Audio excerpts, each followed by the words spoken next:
দেখো এইগুলো আমার ফুলের চারার বাজার, এইগুলো আমি আজকে কিনেছি। আর এখন আমাদের এই যে টব রেডি আছে, ওখানে এইগুলো লাগানো হবে। আর আজকে সমস্ত কাজ ইনি করবেন, কারণ আমি ভ্যাকসিন নিয়েছি বলে আমাকে বলছে কোনো কাজ করতে দেবে না, আর সব নিজে করে দেবে। তো এখন টবগুলো রেডি করা হয়ে গেছে, আর গাছ লাগাবে। কোনটা সবচেয়ে বেশি পছন্দ তোমার এখানে? হাতে নিয়েছো এটা? আচ্ছা, যাও।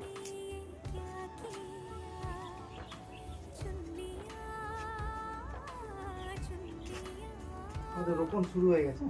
হুম।